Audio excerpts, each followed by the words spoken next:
Hello, everybody, and welcome to the Painted in Color podcast. I'm co-host Lauren Brown, joined by co-host Mia Araujo and Eric Wilkerson.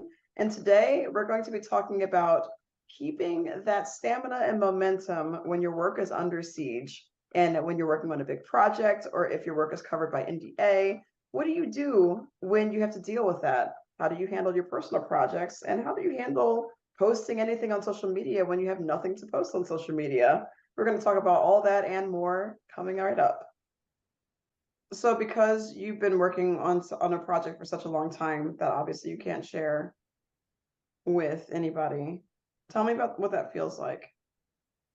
I think it's because this project in particular has forced me to push so much outside of what my skill set was to begin with. Yeah, Like most of my work that's online right now is just like portraits, and that's even work for this project was just portraits because that's what all I had time to even paint for conventions when I had a full-time job and was like yeah, super trained. And so like all the illustration work I've been doing for the actual book is like more narrative, I guess, like more using more visual narrative skills that I haven't had to use up until now. Because even covers, it's like a book cover is a different kind of art, like piece of art yes, than an illustration that is telling a story on the inside. And then obviously the whole written story itself, which I'm like super proud of because I've never done this before, and I'm like dying for people to read it, but it's just going to be so long until I can share any of that. yeah. And in the meantime, I think what kind of brought this up actually is when we last talked to Alex. He was like, "You kind of disappeared from social media," and I was like, "Yeah, I guess I did." And I know I consciously did that because I was trying to focus on my work, but I guess I didn't see it that way until he pointed it out. And then when I went back, I was like, oh yeah, all this work is really old. Oh, And it's like, and that's all that people that go on my site or my social media can see. And so it's just so interesting to I guess confront that myself. Like I know what the dichotomy is, but nobody else does. yeah. And there is definitely a part of me that is completely cool with this most of the time, where I'm just like, well, people will have to wait and see, and I just have to trust that when it's ready, there will be an audience for it. But there's a lot of anxiety too that comes with that, where it's just like you just disappear and people forget you and all the different things you worry about. But it's like everything you've worked for is gone for a while, and For how a to cope with while. that. Yeah, for a while, but not forever. And people have short memories on the internet anyway. So people will forget even if you haven't posted for a month Yeah. or a few weeks. So it's hard to appease people on social media when you're on your grind. And I think there's a balance that has to be struck there because for your own mental health and sanity that you had to remove your presence from social media in order to focus on your project. I guess I want to ask you, what is the goal in terms of being visible? Like I know it will help set you up for a better advertisement for yourself and your project once everything is ready to launch. But in the meantime, what do you like if you want to come back to social media in some way or another? What do you hope to accomplish there? Like what do you want to get out of it? That's a good question. And I think that's what I'm wrestling with because it's like there's a side of me that I'm like, I don't need to prove to anyone that I'm still existing and I'm still working. Yeah. But it's like I guess it's a little tiny bit of pride of just like I have improved and I want to show that. It's like when you see improvement in your art, you want to share that. At least I do. I shouldn't speak for other people, but it's like Yeah. I'm excited about that growth and I want to share it. And I guess I do share that with my patrons. Like they're the only ones actually that have seen basically monthly posts. By the way, hi Prius. Oh my God. Disappeared. Just like came. But yeah, it's like once a month or twice a month I share like my progress with my patrons. And I guess it's kind of weird that it's like I'm existing on two different planes, right? Where it's like I am constantly sharing my progress and my growth with my patrons, and they're the only ones who see it. Um, Yeah. and that's just because I just don't have the energy to to post it on social media. Like, so Patreon feels safer. It feels like a closer, tighter group of trusted people that have supported my work all this time, as opposed to just the ocean, you know? Yeah, and it's much safer because it's your own community that are literally there to actively support you. And they're not demanding from you, but it's a reciprocal relationship. So it's much more healthy. And in an audience, it's much more manageable than the sea of social media anyway. So if you know what space you feel good in, and you know where the people who are actively supporting you are, then what do you have to prove by going out on social media, aside from obviously the validation of being able to share your new art that you've grown and learned from? Because you're going to be able to share that anyway. So, but it's always the artist's dilemma, right? So you always want to share your art. Yeah. So how do you reconcile that? Like if you wanted to share something on social media, what would it be? I mean, I guess I don't only just draw and paint things for this project. In fact, that's Yeah. something I would recommend to anyone a long-term project. The only way to stay sane and to stay motivated is actually to find spaces where you're drawing other things too. Because then it does become work, you know? Yeah. And so it's like I've already told you this, Lauren, but it's like I've started procrastinating and it's really bad, but it's like I've been coming up with other stories on the side, and it's when I can't focus, I start coming up with other little stories and other characters and stuff, and it's just like maybe wanting to share that stuff. But again, it's all, I think what I'm enjoying about that as well is that I don't have to share that stuff with anyone, No, and you it is don't. just for me and just like select few people that can, you know, that won't judge me for like the super crude sketches and stuff. But yeah, it's like that I don't have to complete it for someone or for something, is it feels good. So um I think we talked about this with another guest before, where it's like you're drawing something for yourself, but the minute you start putting it out there, then it becomes a Yes. have to finish. And so it's just, I think it is good to have things that are just for you and things that maybe are just for your audience, and then things that are just for the public. But it's I think honestly, when I'm analyzing this as you're asking me this, is this kind of like art as content feeling that is you know, that has been pretty recent.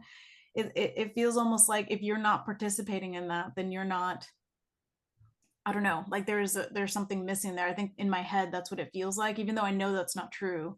I think that's where the pull comes from, is that I have to be producing content and I have to be sharing it publicly. Otherwise, I'm not a pro artist or whatever. And I know that's silly because as I say it, it doesn't make sense. But She says signed by a huge publisher or whatever, oh, but not a pro artist. Yeah, because you're not performing on social media and dancing for everybody. yeah, it's gross. No. Yeah. Well, I know it's kind of what people in the animation industry or the film industry have to deal with, but it's harder for you because of the financial part of it. Yeah, that's you. Like these people are just they're going to their 9 to 5 job. They just Yeah. don't, or their 9 to 12 midnight job. I don't know, like Yeah. like what the times are, but they know that they're producing content. They just can't show it. Yeah. And there's just, they're comfortable. Yeah. But then when that NDA is lifted, they dust the cobwebs off of that Instagram, and they're like, this is where I've been. I'm alive. This is where I've been. This is everything I did for Across the Spider-Verse. Love me. Yeah. Right. And people do. But for you could still, I mean, you have your Patreon. But if you wanted to still share, if you want to share the stuff that you've done with other companies, you could just make a password protected portion of your website. Wouldn't that work? That's the thing. Most of my time is on this project. I don't have time to work on other people's stuff, you know? Right. Yeah, you're not like looking, you can't look for other companies anyway to Yeah. freelance for them because there's no time to do that. Yeah. Yeah. And to your point too, Eric, about like being an independent artist, there are absolutely like that you have to engage with social media more than somebody with a full-time job that their That's true. is covered by their day job. You know, it's like I have friends that work for Marvel or like DreamWorks, whatever. They don't have to, they have not posted on social media for years, and it does not hurt them in any way, you know? Yeah, because they've already got their establishment in the industry. Yeah. But if you know that by posting on social media, the goal is not to get jobs, or the goal is not to get these opportunities because you literally can't, then is the goal just to keep your following busy with something to chew on? And is that more for you or more for what you think you should do? I think it's like what I think I should do, and it has to do maybe with just keeping the audience alive, in the sense that, again, I haven't been to conventions either since 2019, and so it feels like everything is just dying. That's what it feels like in my head, when all it is just it's on hiatus until this is out, and then it will be out, and that should keep me okay, I guess. But mentally, I've just at times have a hard time with it.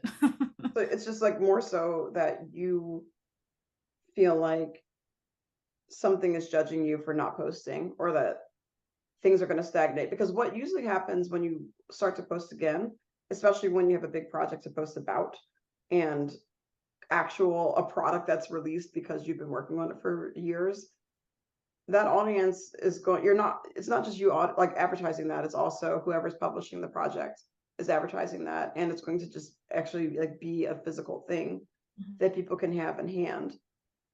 Your following helps that, but really it's on the company to get that out into the world. So most of that is really not on you, even though it's, it's a big backer for that for sure. But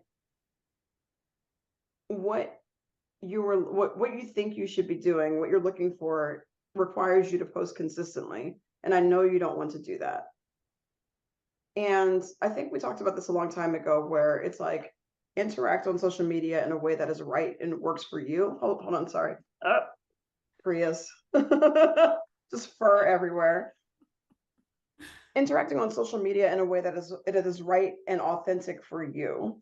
And if maybe that's even updating it once a month and being like, hey, I'm alive. Here's sketches that I made recently for this other project that I'm working on that's unrelated to my big project. I mean, that's all you would have to share.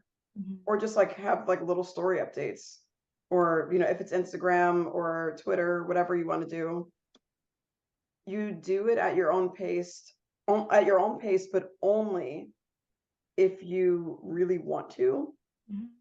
Because I don't think that, nobody has to post on social media, but I know for an independent artist, it is important to keep that presence there. But forcing yourself to post at the volume that you think you should post at is probably a recipe to get yourself burned out faster. Yeah. You're working on a big project already. You're spending a ton of energy. So it's like, do you have to now expend energy? And it seems like it's a little bit of work on the outset, but you have to think about what you're going to say, how you post it, how you curate those images. There's a lot of thought that goes into it. Do you have the energy to even give to that? No. Then don't. I mean, I guess the good thing is, like, I've definitely gone over the I think like years ago when I was like working full time and doing conventions and was trying to post every day, and I would just try to come up with any kind of drawing. It was not planned or anything. And I didn't realize at the time that the people who were successful with social media that were posting every day had like a batch of content, or they were really quick at making art. And I'm very slow at making art. And so they would schedule stuff out. They were not making stuff the day before and posting it, and expecting to go somewhere. And I was like, I think I was going through some like old tweets and going like, man, I spent so much time posting every day, and some of these got like 2 likes or 6 likes or whatever, it was so pointless. I'm like, what a waste of time. I could have just been using that time to just draw for myself and build something over time. With all of those hours I spent trying to make social media happen, like, it's just not my forte. It's not what I'm good at. Like, yeah, it's like Mean Girls. Like, stop trying to make social media happen. Yeah. It's not going to happen. This is like, sometimes we have to give ourselves those pep talks of like, sometimes we have to tell ourselves, like, we have to realize that a certain way of treating social media may simply not be for us, and that's okay. Yeah, that's why I've That's not okay. tried with TikTok at all. Like, it's just not my thing. I will never be good at that, and that's fine Yeah, with me. that's fine. That's fine. And like, I want to learn TikTok again, but I spent a ton of effort making videos and then got shadow banned for no reason. So no one was seeing my content anyway. And I'm like, well, why am I spending an hour and a half trying to make a video when like 4 people are seeing it? Like, So, what's the point of this? This so is so much. much work. Ugh. But yeah, I guess it's like I'm over that idea that I have to do it daily, but I guess I just feel like I post once every year, it feels like at this point. Like Yeah. since 2020, the end of 2020, I think, or 2021, I forget, like now is when I pretty much stopped completely. And it's maybe been once a year, once every 8 months that I've posted, if that. So it's just I could continue with that, but there's times where I'm like, am I doing this wrong? And I think part of it is the income thing, part of it is the independent artist thing, trying to not let my audience die. And if I had one of those things, maybe it wouldn't bother me so much. Hmm. And same with like if I was doing conventions and I wasn't doing social media, it wouldn't matter because I feel like I'm Yeah. at least interacting with an audience. And then the other part is that I am mostly isolated here in my studio. And so it's like social media feels like I'm looking out of my window into the world. Oh, but it's kind of true. But yeah, like but it's this artificial world that has been crafted and tailored and Mhm. prettied up Yeah, for consumption rather than anything that's actually out there. yeah, it's definitely not real. Yeah. So it's tricky either way. Recently, the way that I've been trying to use social media, first, very sparingly. I don't use it very often, to be fair. But when I do, it's to post that I'm at a convention. And weirdly, that's actually worked because people have come to my table. They were like, I saw your post on Instagram and I wanted to come by your table. I'm like, I found you. I'm like, oh, like people are actually reading this. I didn't realize they were. That's cool. So that has worked recently. I've also realized that there's certain platforms where I can post certain things and an audience on that platform will receive it better than another one. So for example, I did a little fan art piece for a gallery show of it was a piece of Hollow Knight. It was for Hollow Knight the game. And I posted that piece on Reddit, specifically, the Hollow Knight subreddit for the game, because I figured that that audience would appreciate it. And boy, did they appreciate it. And so using it with the intent of, okay, I know that I want to get prints. I want to sell prints through my shop. So I'm going to post on this platform that I know will probably like this and show off my shop. And that's my goal. So I had an intent and a goal, and going at it with that intention seemed to work. And I don't come out with new products that often. So, it's fine that I do it kind of more lax. And also, again, I work full time, so I'm not in the category of people who desperately need to put posting on social media all the time. But when I do, and if I just want to, I finish the piece, I would like to sell prints of it. I want to make a little extra revenue.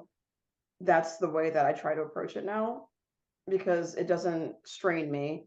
It's for an audience that I know will appreciate it. And it usually has pretty good returns and just makes good visibility to my shop, a little bit of that burst of traffic that comes to my shop. That's really all I want, just to continue that following for Etsy. But I like to attract like hundreds of thousands of followers, I think is an unrealistic goal because the amount of content that I would have to post in order to get that kind of following. I'm simply not willing to expend that much work in order to do that. And I don't know how much it turns around to actual opportunities or actual anything. Right now, I'm exhausted on doing freelance and I don't really want to do extra other projects anyway.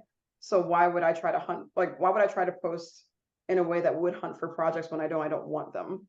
Yeah. It's kind of wasting that effort for the return that I don't even want. Yeah. So that's at least how I approach it. And I know that again, independent artists need to, hustle or game it differently, but you have a massive project going on right now. Eric is just legit on his own. He doesn't have to have a huge social media following because his work is amazing and it speaks for itself. I work full time at a big company, so I don't need to advertise myself because I'm not taking on freelance or other projects right now, so I don't want to. And I think we're all in a position where we don't have to game the game. If anything, the only reason why I want a big following is to advertise this podcast more. That'd be it. Yeah. But for everything else, I'm like, I just want to chill for a little bit. Yeah. And you know you're working. You know you're busy. You don't need that validation. You don't have to prove it to anybody. You don't. All right. The true fans, the loyalists, they will be there to support whatever you post when you decide to post it. It's how artists that only post whenever their latest project comes out every other year or 2 or 3 still get like 5,000 likes, and they're like, oh, they still love me. All right, well, just they throw the phone away and go back to work. Yep. But I got to a point where I don't like the way it makes me feel when I post, because I get anxious. Mm-hmm. And I'm like looking at my phone like all the time, and it's like, this is not healthy. Yeah. Like or what I thought would be better is to set up a system, like some of those plan your posts, and do it like that. So even if I know I'm only going to post something once a month, twice a month, do it through that. Set a time, write out whatever it is I want to say, and then just forget about it. Because the anxiety that happens within me when like the algorithm stuff is telling me you got to post at this time of day to get this kind of reaction from this many people, this many eyes. And if you miss that window within a certain time of day within the week, then nobody's going to see it or care. And I'm like, oh my God. But so then on top of trying to meet that window, I'm fixing hot chocolate for one kid, trying to get chicken nuggets for the other, trying to pay attention to whoever in the real world. And while actively going hashtag, gotta remember all those hashtags. Oh my God. Like, yeah. I would just say, focus on what you're doing, focus on your real life relationships, because those are the ones that matter. If it'd be a different story if, you know, hundreds of people were messaging you through the platform going, hey, Mia, where you been? I don't know. We want to see new stuff. Yeah. Show us new stuff. No, and that's part of the luxury that no one cares and no one has asked. That's kind of the luxury of that, is that I don't have to care. It's more that I feel like I should be. It's that should. And that's what social media does to my brain, is like when I see other people doing stuff, I feel like, should I be doing stuff like that I didn't even care about before I even looked at the app, you know? Like back in the day, I used to post like so many pictures, and I'm just like, I don't need to do that. I don't need to prove to the world that I'm living my life. It's so ridiculous. But it's like, because I see other people constantly posting, here's what I'm doing today, here's what I'm doing now, check in here, check in there. Like that kind of became the language with which people understand what they're doing. And I noticed, for me anyway, that it became really ingrained in my brain that it's like, to just sort of feel like you should be following what other people are doing when I'm wired into that. But actually the last couple of years that I haven't been as wired into it, I've been able to take a step back and observe more and decide what I feel comfortable with doing and how I want to engage with it. And so that has been a good thing about taking a step back, is making that more of a conscious decision, because I am actually a pretty private person. I don't want to be sharing everything about myself. So I think it's kind of interesting that at one point I did, and I felt like that was normal when it really wasn't. Like you had to. Yeah, I felt like I had to. And that's just how my brain works when I'm just like constantly on social media. I start being really self-critical, being really critical in general. Like I notice it gets my judgmental brain really wired, because it's so negative. Like it's you know what I mean? Like especially on Twitter, I should say. Like it really gets into like really judgy posts, or really, I guess, like negative sounding posts. And so Yeah, or the vague posting where it's just like you're talking about somebody or something and you don't know yeah, what it's just like, yeah, it doesn't feel good. it doesn't. And it gets my brain wired really negative, and then it kind of turns that on. I turn that on to myself, and it's like, yeah, it's really bad. I notice that's really bad for me in Yeah. particular.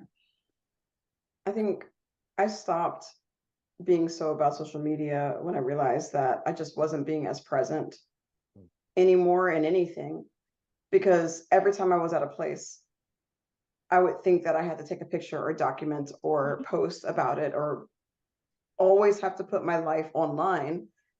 And then I went into work the next day and my coworker asked me, "How was that concert last night?" or whatever I had done.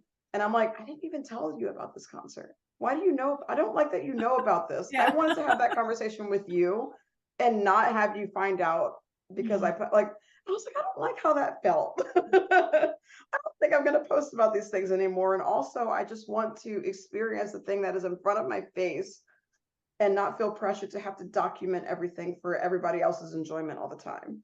If anything, I want to document it for myself to look back on so I can remember that I went through it, but I don't need everybody else to know because I'm also more private too. So I don't like people knowing details that I didn't personally share with them. So that's the thing about Facebook that I had stopped doing. I stopped interacting as much. I stopped having conversations on there because it would always be some kind of argument about whatever was happening. And it was draining me so much mentally and emotionally and feeding into that negative thought cycle. And I couldn't do that anymore. I was like, I don't like what this is making me become. And for the art side of things, I was never good or consistent about posting on social media, even though I had coveted it as well. I saw people posting every day. But the thing about those people who post every day, especially when they're doing some kind of comic or a lot of art, they often, after a year or so, will report injuries and, oh, I'm in the hospital sick, or my wrist is, crazy, or I have back issues, et cetera, et cetera. So people are literally burning their bodies out to keep that engine going. And I'm like, it's impressive what they can do, but I'm not willing to sacrifice my body in order to do it. I'm simply not. And I know who I am as a person, and I know that that way of posting is not for me. If I have the energy to do an Inktober, I will do it. It's really fun. But for the last few years, I've been burned out on it and haven't been able to complete a challenge, and that's okay. I'll get back to it when I'm ready. And that's once a year. And I'm just trying to figure out how to have a better relationship with creating that doesn't require me having to put my soul out there every single time for everybody else's enjoyment. I want to make art that's art for me without thinking of an audience. And that's really hard to separate. And I still don't know how to separate that. Yeah. Like the art that you make when you were a child, when you didn't care. Yeah. You were just like, I'm just making because I'm creating and this is amazing. You didn't, all this criticality around it now has corrupted my own art. Yeah. And I don't like that. So yeah, different relationship now. Eric, I remember starting this year thinking that I was going to do a lot of personal work. Oh no, I love that that's followed by a laugh. That says everything. We could go back. We could literally You go back. almost made me spit take. Like I literally almost spat all over my sentence. Can't say stuff like that after I took the sympathy. We could totally go back to a recorded video of me going, yeah, this is what I want to do this year. 2023 plans. My God. As we put on our clown makeup. I mean, I booked myself up with stuff right up until like 10 days before Christmas. Whoa. Yeah, I know exactly my every day, every weekend from now until Christmas is spoken for. Oh man. And I'm like, why'd you do that? why you doing that? Why you do that? Right? So but you know what's weird is that when it comes to posting stuff online or social media, I'm more of a Facebook head. Yeah. That's my comfort zone. That's where I've been around the longest, and that's where I think to post stuff about what I'm doing, random stuff. Twitter, I've kind of just abandoned, or Fair. whatever they're calling it right now. It's about Twitter. I'm not calling it anything else. Instagram, I'm on there all the time. I just never post. Fair. I just don't. It just, like I said, just makes me anxious. But I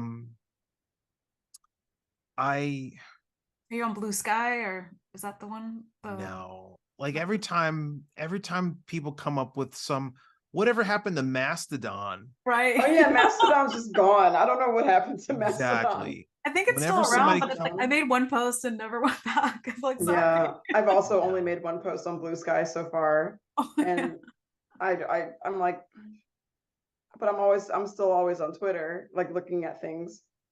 Yeah, no, I can't do that. It doesn't, it feels like less effort with Facebook to just post something.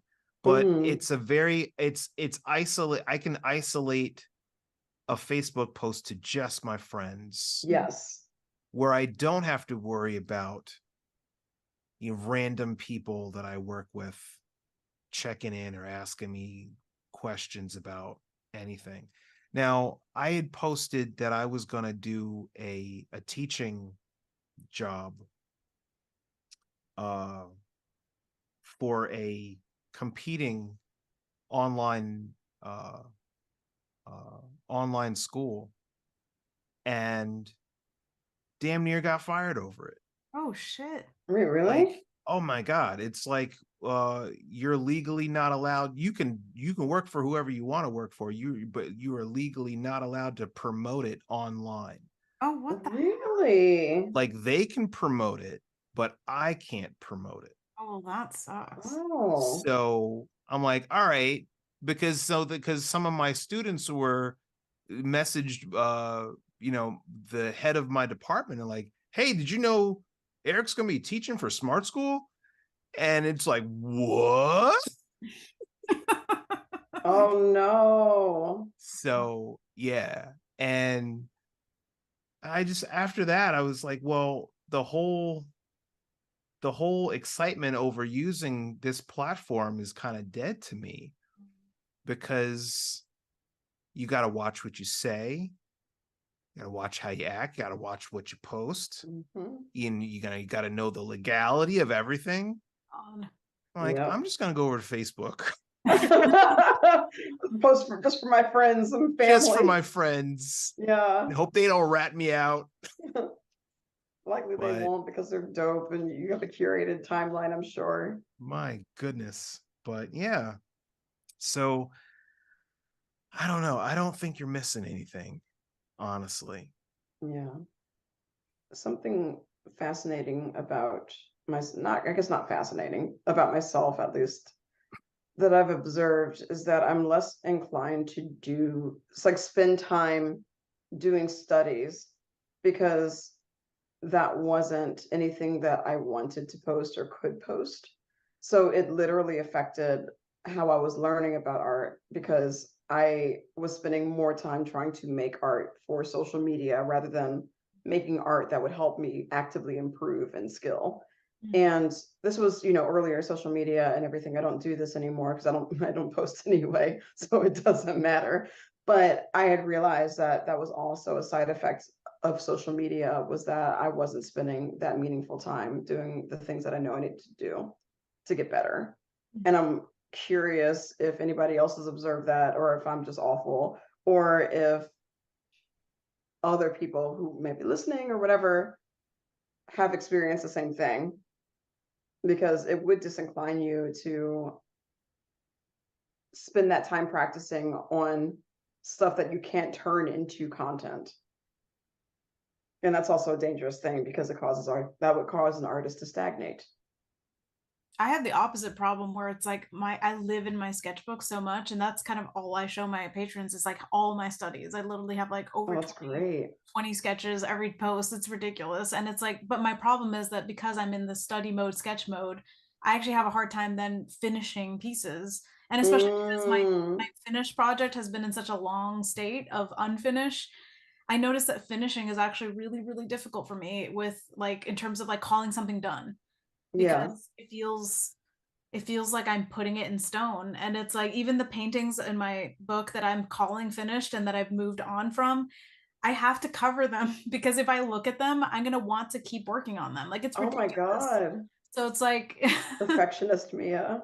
ridiculous. But I mean, I feel like if I could somehow make my sketches feel finished, which makes no sense because they're sketches, like I would probably do that because I just enjoy the looseness so much. Yeah. But it's like, again, I I think that's also why I struggle with painting, because it is so final, and I feel like I don't know how to I wish I knew how to keep my paintings more loose, so that would feel more like sketches. But it's just a conundrum I have with my own work where it's like I enjoy the sketch phase so much that that's kind of where I would live if I could. But I know that for your work to almost like communicate, it needs to feel finished on some level, at least to non-artists, because Yeah. I think artists would not care to just see sketches from someone, but I think a non-artists would treat unfinished work with finished work differently, right? Like just like how they treat 2D animated films with CG films. For some reason they think one is superior, but those of us who How are Wow, loose? artists are Wilkerson is like, superior. How loose are your sketches? Are they I want only to decipherable to you? wait, what?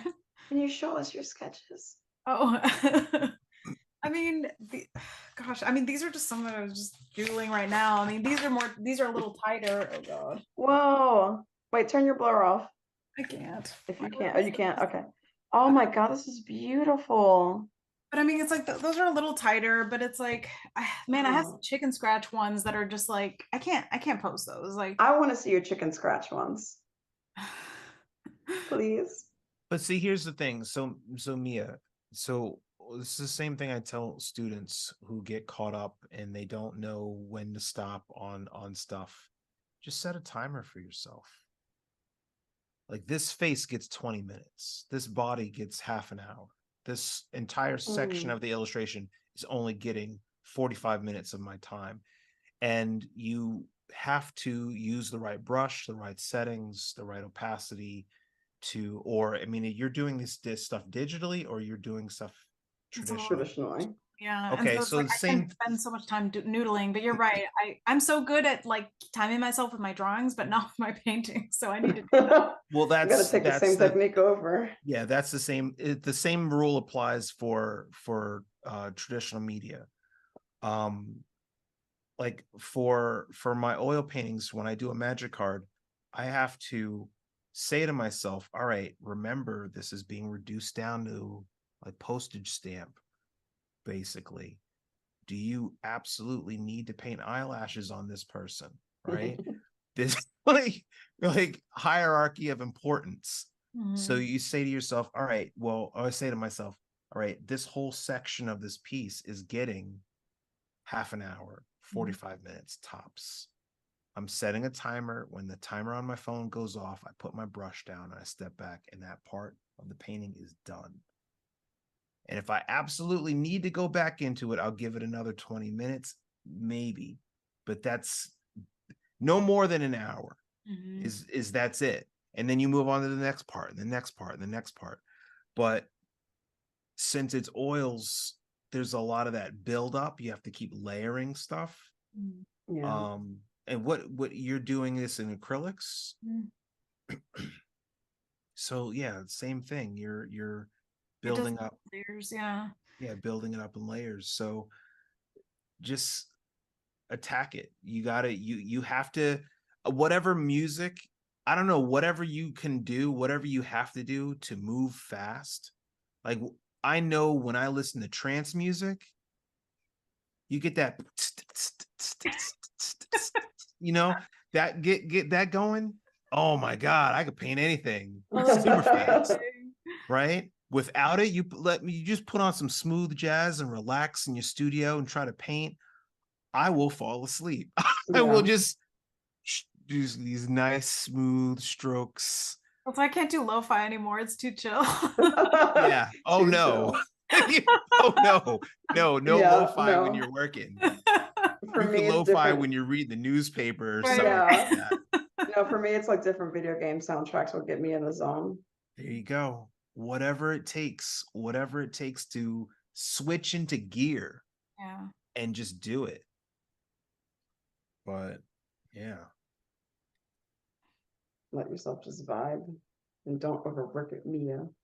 Yeah, oh God. It's the fear of calling something done and knowing there's still mistakes in it.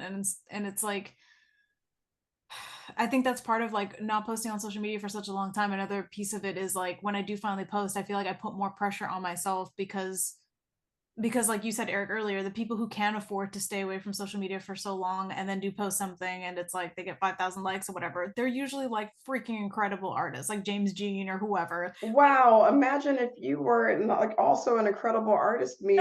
No, but I'm Oh, not even on that. no. I'm not even on that level though. I'm just saying like I'm exiting the chat right now. I don't think anybody needs to be comparing themselves to James Jean. Yeah, that's so no, nobody unfair. needs to. I'm forgetting my train of thought, like why I even brought this up. But Yeah, good. oh yeah, but it's just like then the pressure to post, then what you then choose to post matters more because you don't post as much. And it doesn't, but It really doesn't. in my head it does. It's like you are literally one of thousands of posts that probably each individual is going to see a day. And they're going to be like, "Ooh, pretty," and they're going to choose to like it or not, and they're going to continue to move on, whatever that quality. They're not going to see the little mistake that you think anybody sees. They're not going to know that you wanted that color instead of that one. They're not going to know that there was other things that you wanted to post or that there was a character that you could have added. Like they're not going to know what was behind the scenes. Literally all they see is the thing that ended up on their timeline that day, and that is it. Yeah. And they can choose to follow and they're like, "Ooh, I like that. I want to see more of that. I'm going to follow this person and hopefully I can see more of this kind of work." Or they don't, and it's fine. It's not for them anyway. But trying to perfect things for eyes as discerning as yours is just an impossible task, because probably no eye is going to be as discerning as your eye is about your own work. To like high school where I was like, everyone notices how big my feet are right now or whatever, some dumb observation about yourself, and no one cares. No one cares. Obsessed with how weird they look, you know what I mean? It's like we're all like self-obsessed with how we come across that we don't even notice how everybody else comes across, but we just like we are the center of no one's universe but ourselves. No one else could give a shit. For the most part, unless you were actively trying to shake someone and being like, "Look at this," or like hurting them or appeasing them in a direct way. For the most part, you post something on a timeline and people say, "Ooh, this is pretty." Bless them if they decide to comment. That's always fun. I love that. Or they decide to reshare. But most people are just going to be like, "Pretty," and keep going. And that's it. Yeah.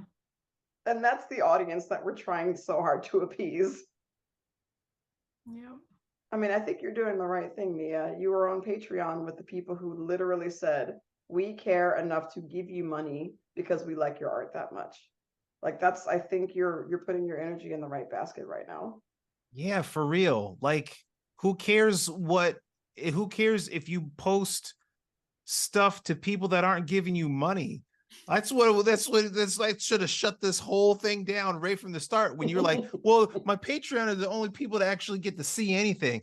Oh, so all right, that's great. You're gonna post art, get paid for it. So you're telling them that these people deserve it. Seems right to me. Hell yeah. It's just like who cares if like Joe Schmo in Cincinnati goes, "Oh, like he gave you nothing." You know, people are like, "Oh, you're just hiding your art behind a paywall," and it's like I don't want it to feel like that, but at the same time it's like I have very limited bandwidth for what I share, and so kind of yeah, I guess. Yeah, and so what if you are? That is your right. Damn right. You are an adult who gets to do that. And you see what happened when we didn't hide our art behind a paywall. We got scraped and co-opted. So That's what you get. That's what you get for messing with artists. Now there's a paywall. You happy, but you deserve that in anyway, because you deserve to have people support your art and to post art for the people who are supporting it actively and directly. That is a meaningful relationship that you have curated yourself. You've made your own world within your Patreon, and that is a space that you feel safe and comfortable enough in to share, that feels right to you. Then why change that? Yeah. Why run counter to the things that we know are right for ourselves just because we see other people doing the things that are right for them? Like, why betray yourself? We don't have to do all that. Yeah. Yeah. No, I mean, this feels like you guys are giving me therapy. Look, therapy, I this mean, is what this it's like podcast is all it's the about. best we can do because we can't reach through the camera and give you a big hug. So it's That's like, true. well, you Whether you're know, gonna say You'd snap all be into the able camera. to. I'll see you next month. I'm so excited. Yes. Oh my God. I know. A month and like 10 days. I'm so what, excited. Lightbox? Yeah. Awesome. Also, hey everybody, we're going to be at Lightbox Expo. I'm going to be trapped in Artist Alley, a captive audience for whoever wants to come by, and Mia's going to be running around being adorable. And you should definitely see. Are you going to be on panels, Mia? Yeah, On panels, right? I'm on two on Saturday. One is for illustrated novels and graphic novels, and the other one is on Glaze, the anti-AI tool that everyone should be using and protecting their art with. Yes. Use Glaze so that you don't get scraped. So when you don't get your art behind a paywall, Yeah, they can't take it for free. yeah. Actually, It's called Glaze. Glaze. Yeah, they actually just launched a web version, so you don't have to download the application because it's actually slower on Macs. It like takes forever to glaze an image on Mac computers. So they actually pay for the GPU through like I think it's a grant that they got from Amazon or something like that. It's incredible. Awesome. So anyway, that's like an invite only for the moment, I think. But yeah, it's a really awesome tool and definitely worth. It makes me feel safer about posting my art when I do. But Yeah. and actually, Patreon is being scraped too, which sucks. So I actually glaze all my art. Really? Oh no, I didn't know that. So what is this? What is this? What does it do? Is it like a watermark or something? Kind of. I'm gonna be really bad at explaining this, and sorry to Ben and the rest of the team. I'm not tech savvy at all, but basically it kind of puts a like somewhat like a filter, like a watermark, I guess, that's very hard to see with the human eye, but they've shown examples of what your art looks like and what the AI sees, and it's usually like a very expressionistic or abstract expressionistic painting that's almost superimposed over it, like glazed with it, and it's basically trying to, anytime the AI kind of scrapes your work, it will then try to recreate it. It can't recreate your style, so it's like protecting your style. So even if it might get some of the elements right, it'll look like it was painted by someone else. It's really incredible, like what they've done. And it's all nonprofit. Like they're literally doing it because they care about artists and want to defend us. And it's freaking amazing. It was like from a university, right? Yeah, University of Chicago. They're graduate students and faculty, and they're incredible. Like shout out to all of them because they're insane. Thank you guys. Thank you for helping us protect our art. We really appreciate the work that you've done. And thank you for supporting the art community. We really need it. So Glaze is a pretty huge win. Go check it out for sure. Yeah, it's really helpful to have something that makes it more comfortable to post on social media when you don't know if your art is protected and safe or not. So that's a good way to know that, they're not going to take your style. They're not going to take what you've worked so hard to create and cultivate. I know a lot of people have taken some of their art on offline and glazed it and reposted it. I haven't done all that yet because that seems like a lot of work, but some people have done it just to keep their art protected. But it's something that's definitely worth checking out for future endeavors. So yeah, go glaze your stuff. Yeah, and it sucks that it's like an extra step artists have to do, right? As opposed to it just being, us not being exploited from the outset. But the fact that this tool is there to protect us is awesome, as opposed to it just not being an option, For sure. Yeah. So hopefully everybody can use that and we can go forward in a better way. But we're going to be talking about that, or Mia's going to be talking about that stuff at Lightbox Expo. I'm going to be in Artist Alley. Let me find my table number. Uh-oh, because I've forgotten. Wait, no, I posted it on Twitter. So let me find my profile. 3:30, Lightbox Expo, Artist Alley, 3:30. Come visit me, and I'll be selling my wares. And I'm not going to have my new journals in yet, but I do have journals in for 3 of the queens, which is really exciting and fun. I'm hoping that I shouldn't sign myself up for this, but I'm working on a new queen. So I'm not even going to say what queen it is. I'm just telling you I'm working on one, and hopefully we'll get her done before Lightbox Expo, and I can share that with everybody. In the venue that I prefer to share new art with everybody, which is physically and in person. It is really fun. So we'll see. But that's what we're going to try to do. But it's going to be busy October. So no promises made. I'm That hoping actually so. made me think of something, Lauren. Do you feel that pressure in terms of, instead of posting on social media, of like having stuff for conventions, like to have things in person? That's a really good question. And you know what I used to?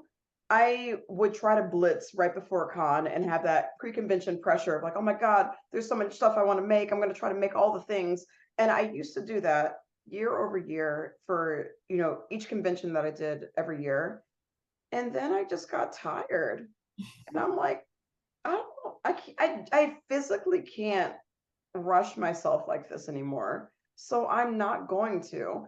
And the way that shook me out of that mentality was one of my friends actually told me something similar to what I just told you earlier, that nobody knows about the pieces that I wanted to finish.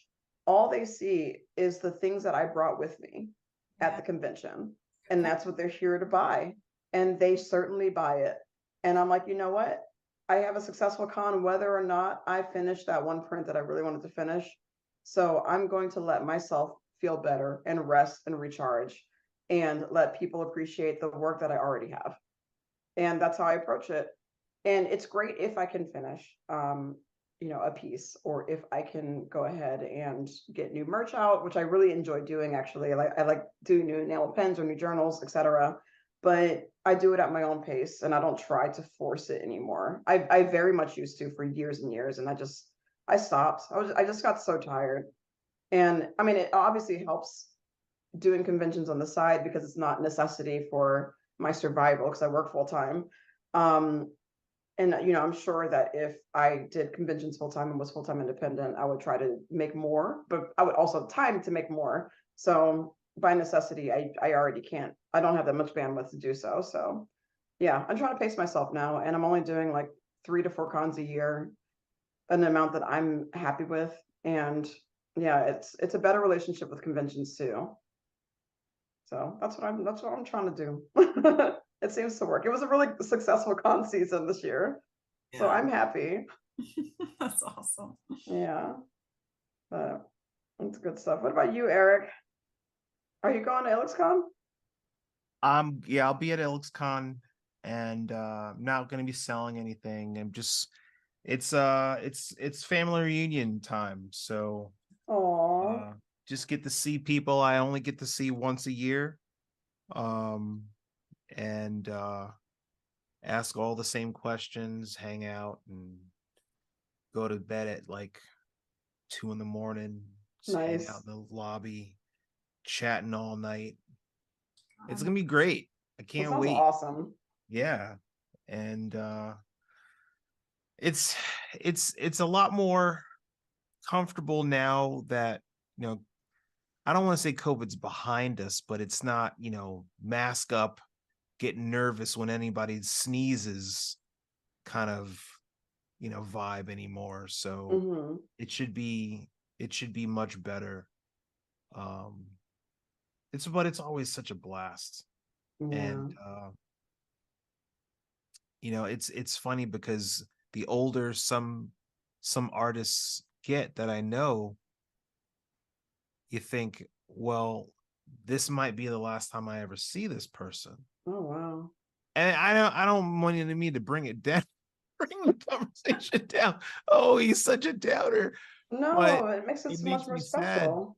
Yeah, it is a special thing because I think about certain artists that I always admired growing up, and I would see their stuff in different, in the bookstore, and that was the convention. ILCON was the convention where I worked up the nerve to go speak to these people, right? And Oh, sadly, like a couple people died off, have passed away. Like, those convention regulars that you see, and you're just like, oh man. Oh man. yeah. So you gotta really, you cherish the time that you have with the people that get you, you know? And so it's gonna be fun. I always look forward to it. I wish I could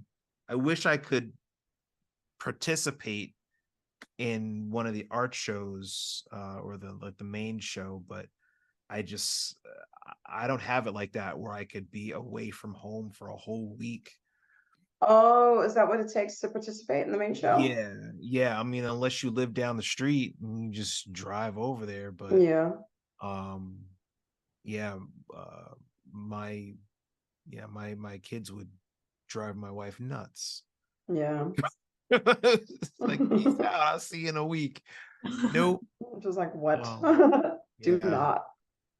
Um, but yeah, just I'm looking forward to it. And as far I want to do either Dragon Con or Gen Con next year, maybe both if I can get in. If I can get in. I should be able to get into Like, either. oh my God, Are you Eric. kidding me? Listen, I You're a don't know. legend in the industry, Eric. I think you're fine. Legend, that's a big word. I don't know. Like I would be Okay. shocked if you were rejected at either. Like that would be. they make it sound like it's so hard to get in. Like people talk about, yeah, well, I got rejected this year. I'm like, oh my God, Yeah, that's rough. some of the people who have gotten rejected from Gen Con, or at least waitlisted, was like very surprising, but they have like a different like system every year. So Yeah. it's a toss up. For Dragon Con, I think you should be able to get in just fine. But Yeah. you should still apply to Gen Con because Gen Con is a great show and it's worth it. Yeah, yeah. And I mean, I'll definitely bring stuff. I feel like that panic mode kick in where now I feel like I gotta make new stuff because the old stuff is like trash. The old stuff is And it's But not not. trash. And it's I've not, never but you seen feel that anything of way. yours that is trash. Talking of both of you, But tired wait, of I want to y'all. unpack this a little bit, Eric. Like, is it the pressure that like you haven't shown in a while, and so now you have to show them newer stuff? Because again, you haven't shown in a while, so your old stuff that you're saying is old should feel new to people. You know what I mean? But what's the pressure for yourself? the pressure for myself is bringing my own IP, my own content, not Mm, just saying, yeah, this is a magic card, yeah, this is a book cover, because I found that from my experience when with conventions, people are much more invested and willing to spend if they know you actually care about the thing that you made, that is true. right? Now, if you just if I mean if you don't care and you just spill out a whole table full of magic card art or whatever the project book covers, you're doing nothing but, paranormal romance covers with vampire ladies and sexy stuff. And it's like, yeah, that's your thing. Okay, great. But there's going to be somebody who has absolutely no idea who you are or cares. They're just going to be they're something's going to catch their eye and they're going to ask you about that piece. So like, what was this for? Like, this looks cool. What was this for? Oh, this is a book cover for somebody. They needed to see a vampire with flames coming off of her hands. Oh, okay. Well, thanks. But if you say, well, I'm making this new project and it's this and it's cool and I've been wanting to do this since I was 10 years old and blah, blah, blah. And I got a Patreon and you start your shoulders, I don't know, do this for some reason I now don't all know. of a Yeah, I don't know sudden. what the shoulder wiggle is all about. That's interesting. This is like, I just like I got to get they into it. get all excited, Good. right? Then they're just like, wow, yeah, I want to know more about this. Are you online? I sure am. I mean, do you take card? Yes, I do. And then next thing you know, they're walking off with half your table. I think the enthusiasm definitely sells it for sure. But I think for some people that don't make their own IP, to be fair, the work they do for other people, they do feel that excited about, right? They Because do.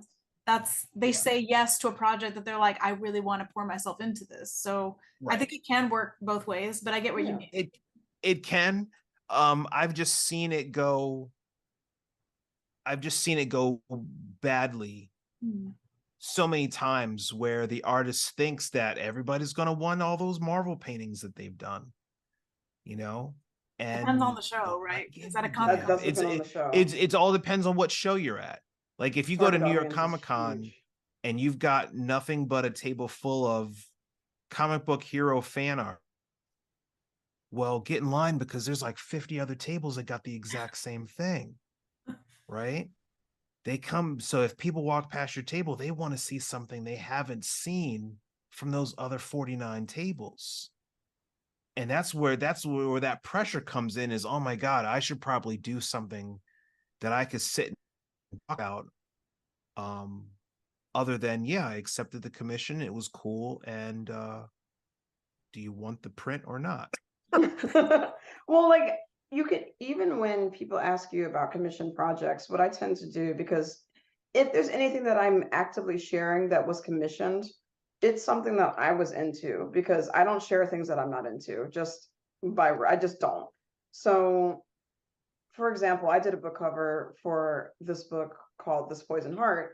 And when people ask me about that one, I'm like, yeah, I was commissioned to do this book cover. And when they emailed me, they told me that it was a Black girl in an apothecary with plants, and she had a plant family. And I'm like, this is the thing that's most up my alley that I've ever heard of. I was like, I couldn't wait to do it. This is my process. So I tell them about why I was excited to do it, because it's why I'm sharing the illustration in the first place, is because I was excited about it.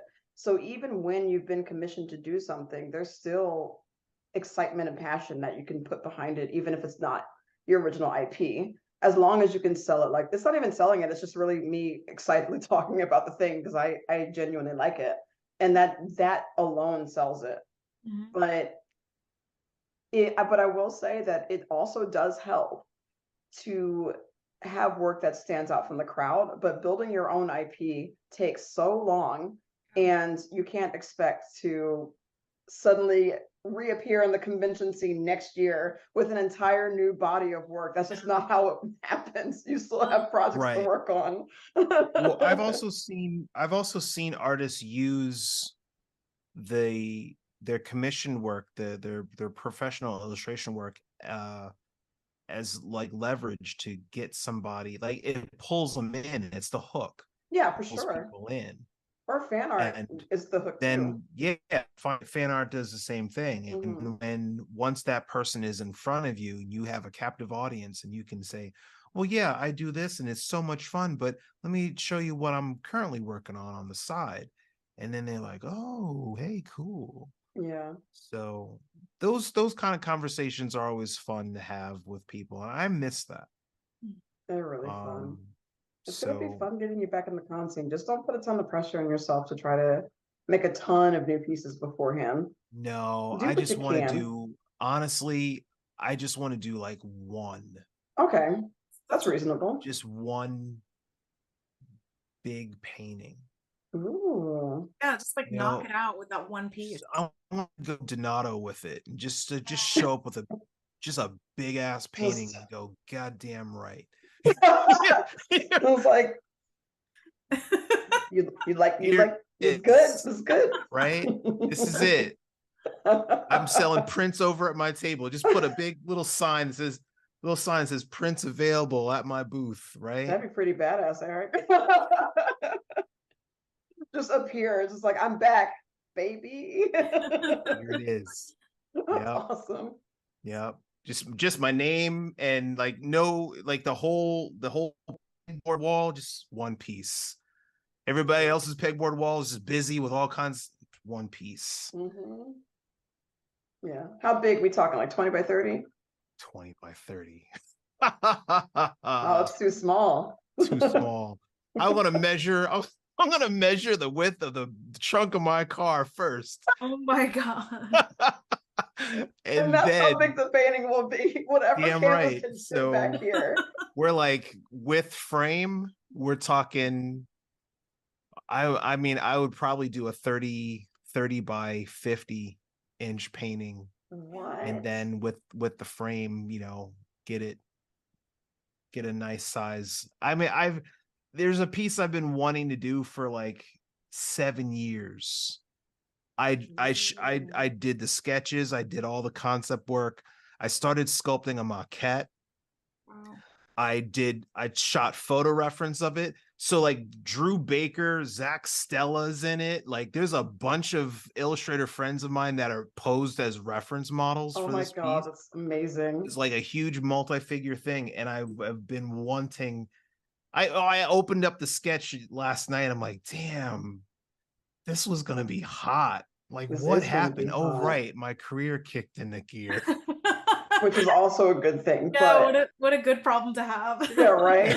Wait, are we allowed to see the sketches, or is the unveiling going to happen Yeah, later? no. I mean, Right, I that's what don't I want to figured. jinx myself and be That's like, actually I good, Eric. understand. Because remember, Alex is telling us that once you show it to somebody, you get that high of like their That response. That's dopamine. the incentive to finish it. So this is good. That's good. yeah. So maybe that's how I'll finish off my year, is finishing the maquette or starting the maquette for the piece, Yeah. because like I gotta sculpt the creature. Like I know there's a number of people out there that do like amazing creature design stuff, and I don't know, I don't have the first clue how they do what they do if they're not using a maquette for stuff. I mean, they probably are, or they're using a skeleton as or multiple skeletons as reference, and yeah, there's a lot that goes into creature design. A Yeah. lot. I admire creature designers so much because they have to do a ton of research in order to make those look convincing. Yeah. Yep. It's incredible. Yep. But It should be fun. Yeah. Oh, I can't wait to see it. Oh, I'm excited. I'm This is excited. good. Don't let me give you the dopamine though, because you got to finish it. Yeah. I mean, there was like for a time there, I was doing nothing but sitting at home, just banging out sketches for paintings I would never do. Mm. So I went all the way through the reference gathering stages of stuff, and was thinking, is like at the point where I'm thinking, how large do I want to prepare the board for this, right? And then would just move on to something else. Mm. So there was there was a whole series, like a part of that, a whole Afrofuturism series that I wanted to do. But then at the time I was like, well, who am I making this for? There's no audience for this. Mm. Like that was a good 10 years ago, where I was really actively putting together stuff, and like, for who? I'm glad that I showed what the stuff that I did finish, because it's gotten me the jobs that I do now and the invite that I got. But it's weird. It's like, I don't know. It's like you think to yourself, well, I want to put new work out there. I want to show it on Instagram. I want to show it on social media. I want to let people know what I'm doing. But then there's that little voice in your head that goes, why? Like, who's this for? Who's gonna care? Right? But I don't know. I feel that so much in my soul right now, because it's like I started my project over 10 years ago now, and I'm constantly thinking like, what if the right time to put it out would have been then and not now, when it's going to actually happen, and you can never time when it's going to make it into the world, and all you can, there's literally nothing you can do about that aside from just, I think my compass for me has just been whatever feels emotionally authentic and true to me, and just trust that it will find an audience. And if it doesn't now, then maybe in 10, 20, 50 years when I'm dead, I don't know. But it's like, you just have to hope that it has something there that's honest and that someone will connect with, because when it comes out is when it comes out, and you have no control over where the world will be then, where you will be then, or if the audience will even give a crap about everything you put into it. It's scary though. And I think that's to some extent maybe why a lot of people don't finish big projects, because those thoughts have honestly threatened me so many times to just give up and stop because it's so overwhelming.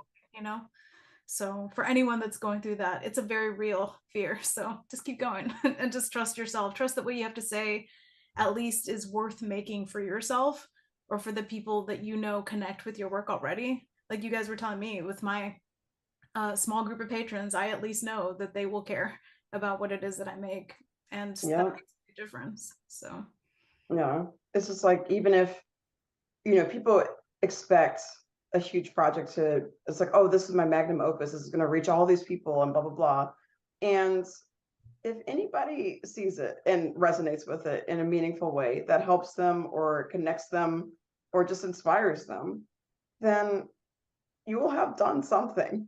It is okay. And it's usually a guarantee that more than one people will, more than one person is going to see this project and it will be fine. But yeah, it's true that what's the most reasonable, meaningful thing for you to do is for you to create something that is truly authentic. You stick with it because you believe in it. First and foremost, you have to believe in it, that this is something, this is anything. And even if anybody else is like, oh, I don't know why you're making that, that's weird.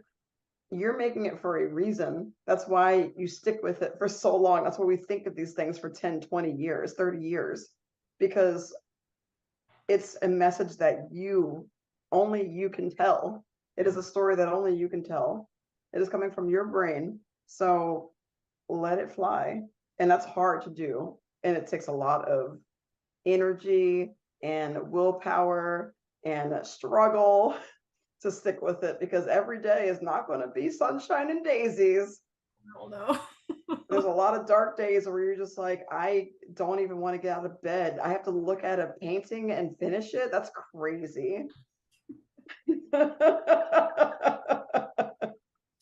is too weird right now. Oh, God, I need a vacation. One day there will be an end to this, Mia, and you will look and the book will be done. Or I'll be dead before then. One of Nope. the two. No, you're not allowed. You're not allowed. Nope, that's I cheating. won't let you. That's cheating. Easy way out. You're like, I'm out. No. Oh man. Yeah. I mean, I don't know. I've been talking for such a big game for such a long time. I'm like, oh, I have this world in my head. I can't wait to make it, blah blah blah. And like all these projects that I like really want to do. There's so many people who come to my table who's like, can you please do a tarot deck? And I'm like, hey chief, that's 78 cards. Do you know what you're asking of me? Jesus. You don't know what you're asking. And I'm just like, yeah, like let me know when I have time to do 78 illustrations. Like, I work full time. Get out of here. I would love to do a tarot deck. I would love to do one. I don't know when that's going to happen. Slowly and over the course of like 20 years or whatever. But I really want to do one. And then the toxic part in the back of my brain is like, but what if you like worked every day at the end of work and you could finish it within a year? I'm like, no, that's not how I want to live my life. That's crazy. So yeah, just face yourself and know that like you take on the project that you want to take on. And if you don't have the bandwidth to do a huge one, if you're not on the hook to do one, you just want to do a personal one, maybe start small and like build it up and just take it in pieces, take it in little chunks. Like that's honestly the best advice I can give about a big project, is just to separate it into smaller pieces, because when you look at the whole thing, the whole picture, the whole scope of what you have to do is unbelievable. But when you're like, okay, this week I can probably finish the sketches for this one illustration as a part of this project, and like this is the section of the project that I want to finish, is like, are these sketches or this set of colors or whatever, or decide what colors I even want, or decide what mood I even want, et cetera, et cetera. It could be anything. Then that makes it a more feasible task to chew on and get through slowly over time. And if you have the motivation to do it quickly, sure, but that's not a life I live anymore. That's how I have to look at projects now. Mia, what's your best technique for like making it manageable? Because I know you're going through it right now, but tell me what a good day looks like for Mia. I mean, I've actually been using one of my good friends as like an accountability buddy, and it's ridiculous that it's taken this long to do it. But I've like been keeping schedules to myself. But the minute I actually started externalizing that schedule, like telling someone this is what I'm planning to do, I find that it, like I kind of sort of hit the target a bit more. And I think that in my brain, hitting some kind of target feels like a good brain day, right? It's like, so it has been about managing my own expectations for myself in terms of figuring out when it's like too big an ask for a weekly goal or a daily goal. I have to feel like I'm actually accomplishing things. And I always am, but it has to feel like I got something done. And then just trying to realistically see those wins as opposed to self-flagellating and saying, but here's all the things you didn't finish, or here's how behind you are. Because that's the thing, you will always feel behind. You will always feel like, especially towards the middle, or like towards anywhere towards the middle till 2/3, I think is probably the hardest part of the project, because you're so exhausted by everything you've already done, but there's still so much left to do that you're like, I don't know how I'm gonna make it, you know? And your energy is like going down the more you work, you know? So it's like, I feel like the easiest part is definitely the beginning, because you're just like full of life, full of energy, full of excitement. And actually, that's something I was going to say about starting new projects with the perspective of being deep in one right now. Two of the things I wish I had done was like do a short story version first to actually feel accomplished on some level, and also almost like give it a trial run to see like how does a story work, even as a short story. And you know, I can go into detail another time, but it's almost like Neil Gaiman describes short stories as just the third, like starting just before the third act, so you're actually figuring out how your story almost like would resolve. And it's something that I've just like wanted to do ever since I heard him say that. But I wish I had done that with my project, because it's a great way to try out your story to see how that story works on a small, bite-sized, manageable, easy to finish sort of size, I guess, and then expand it. But then the other piece is like, enjoy the part before you show the project to anyone as much as you can, because that's, and this kind of ties into what we were talking about in the very beginning, and is answering my question about why I should stay off social media, especially with these other projects I'm starting and the other stories I'm just kind of keeping to myself. The longer you can kind of keep things to yourself, the longer you can allow yourself to play and just do stuff that's true to you without worrying about an audience, worrying how it will, you know, how it will connect or whatever. You can just like play and figure things out. And the minute you tell someone about it, there's a reaction and there's an expectation. Or the minute you show it, there's a deadline in somebody else's head or yours. You know what I mean? And so it becomes a job sooner, as soon as you show it. And so I would just say enjoy the blue sky phase as much as you can with your own stuff. Because especially if you have a day job or you have freelance work where you have to answer to other people and other deadlines for art, it's always nice to have something that just does not have those things attached to it, that's just for you. And then if you do want to make it be a thing, that's awesome. But I'm just saying, just try to enjoy that part of the project, because it won't last forever. But that's the purest part of it, you know what I mean? So anyway, sometimes I miss that side because it felt less stressful, but whatever. Oh, yeah, it's always going to feel less stressful when the project looks all shiny and new. Yeah. It's before you've slogged through it for months at a time. Yeah. And sorry if I went into tangents there. I feel like my brain's not. No, that was really good. That was really useful. I actually want to go back and ask about the short story thing. So the third act, what is that? The Neil Gaiman advice, what was it specifically that he said? So it's like the way I understand it, and I could be butchering this, but it's the way my brain makes sense of it. When you think about it, like any short story that I've ever read actually almost like starts, it feels like it's starting right before the climactic moment of a story. So it's like you're getting introduced to a character kind of in the middle of this thing that's about to happen. And so that hooks you immediately, but you don't have a lot of time to tell the story. So if you think about a short film that's 10 minutes, or like it's usually starting at a really dramatic moment, and it's just about to get resolved. But what's tricky about short form anything is that you have so much less time to do so much more. Yeah. But at the same time, what that does is that really forces you to sort of distill what your story is about, what your characters are about, what the conflict is, and really sell that Mhm. as soon as possible. And so with a novel, you can kind of get lost in the whole like, oh, what's my hero's journey, and plotting all the things, and putting a lot of detail in the world building and all that kind of stuff, which is important. But I think for the fundamentals of storytelling, to understand whether you're actually entertaining an audience with a story or whatever, doing a lot of short stories is a great exercise, because you're doing all those elements, but with, like I said, you have less time to do it. So did I answer that at all? Or Yeah, that's a great answer. Sorry, I want to know because I want to try that out. yeah, me too. Because yeah, like the full scope of like whatever novel I want to write is so overwhelming, but distilling it down into something that is short form is a really good idea. And yeah, I'm gonna have to try that out and see what that looks like. That's cool. And I gotta say, they all have different short stories can have different structures as well. So it's Mhm. not always like it's specifically like the third act of a story. That's just the best way it kind of made sense to me. But if I can use this moment to plug an amazing series that everyone on earth should watch on Disney Plus, Kazazimoto. It's like a series of Yeah. African creators like making animated short films, and they are all really awesome stories. They're all like under 10 minutes, I think. And Yeah. doing exactly this, what I'm talking about. So if you want to see examples of this and see gorgeous freaking animation by amazing storytellers that should make feature films, like every single one of them, go watch that, because it's really, really good. And I love it. Yes, please go watch Kizazimoto. It's so good.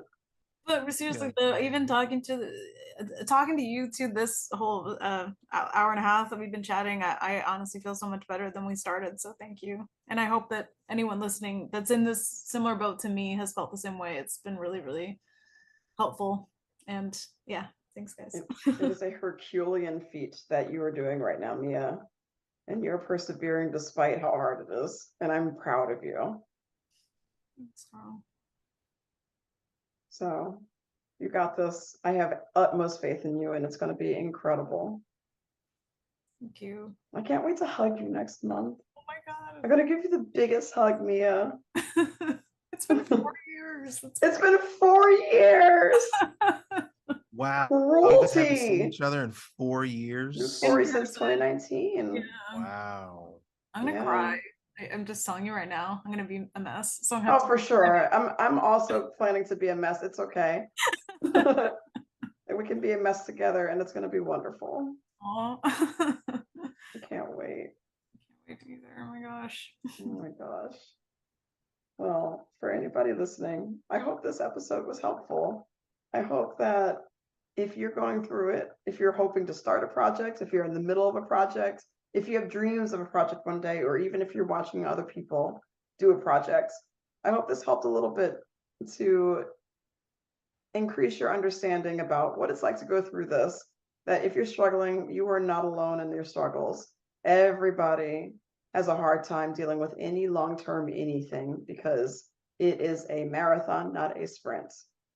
And any way that you can help each other, or ask for help, or just support yourself or other people throughout this time, it's okay. All these experiences are valid, and you're creating something that's beautiful. Go forth and create, my friends. Good luck.